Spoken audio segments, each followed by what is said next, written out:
Hey there, today I'm going to be talking about the obs.script.create function, which it returns back a properties, which you can return back to the caller. So in this case, the caller here is the script properties.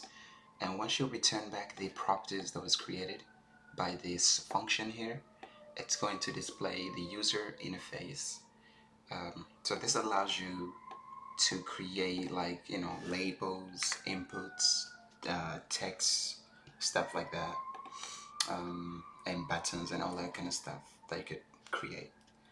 So yeah, properties is, obs.script.create will return back a properties type, which is OBS way of like managing or displaying user interface basically.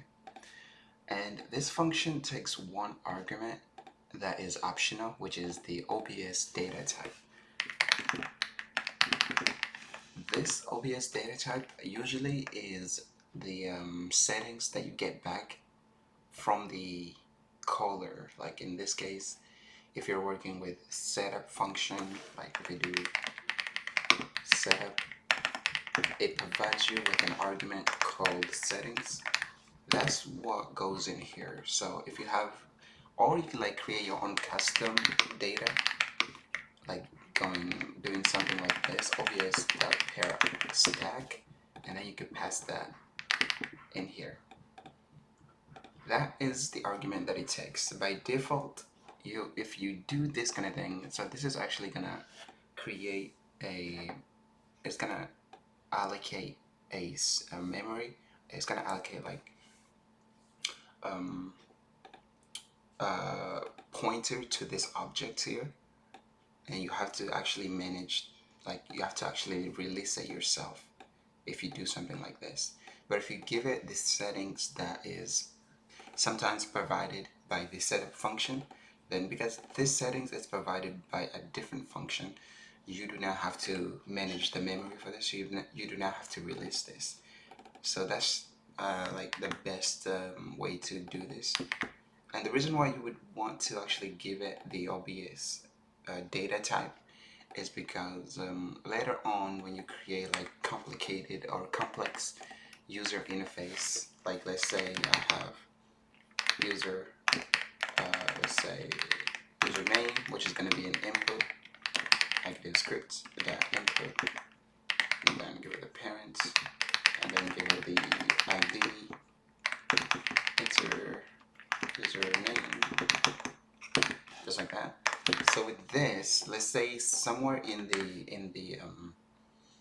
database we have the username already, and we just want to display the previous one the user has logged in with. We could do something like user name that value, and then we could input the data here. So what this, you can just actually input anything here. So like, hello world, just like that. So what's gonna happen here, this hello world will be displayed onto the user input, but the only way this is going to work is if the OBS properties that was created for this object here, for this input that we're creating, and this input is going to be the parent of this input is going to be the P, which is the properties that we created with this function.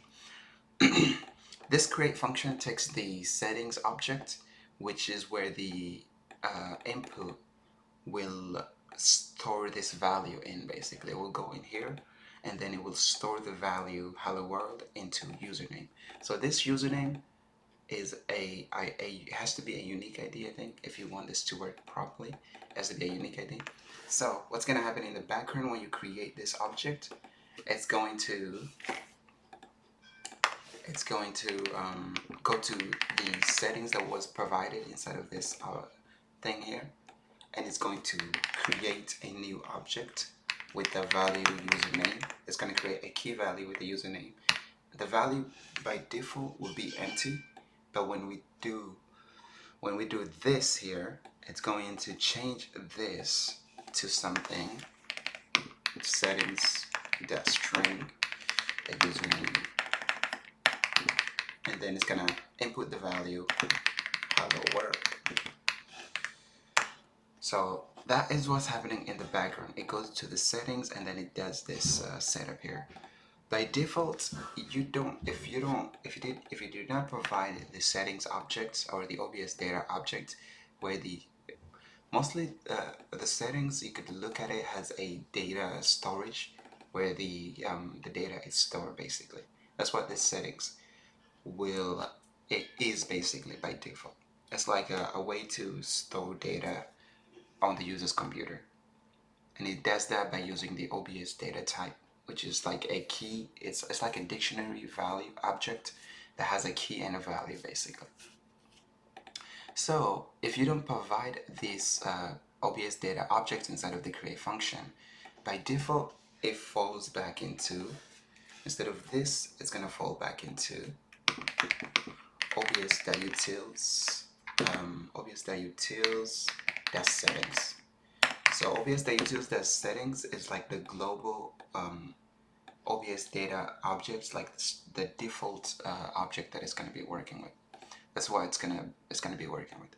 And if you cannot find that either, it will just do nothing. Like the data will not be displayed onto the, so this change will not work if it doesn't have the OBS data object to like work with. It's just going to return nothing basically. Although the script will not crash, it's just not going to update the input, and it's not going to save any data. That's because it does not have the OBS data object. So the only reason why you would do this kind of function, the only reason you would provide your own OBS data object is if you do not want to work with a global one, which is, in this case, it's this one. So that means you could like create your own custom OBS data object and then store it somewhere, and then like provide it for a specific user input, and not like not the default one, which is, it's going to be a global object, which is going to be working with all the OBS user interface. So yeah, that's what this does here. This just when you create it, by default it's going to return OBS properties object, which you have to actually return that back to actually display it to the user. And then if you provide a OBS data object, that is going to be treated as the data storage, where the data is going to be stored, and also where the data will be retrieved from as well. And if you create your own custom OBS data object, you need to make sure you always release it as well when the script is reloaded or deleted somehow. Because if you don't release it, it might have some undefined stuff happening, like it might crash the OBS and stuff like that. But yeah, that's how you use the OBS create function. And like I said, the OBS create function returns back OBS properties, which you could use that to create user interface like input, a button, and stuff like that. Alright.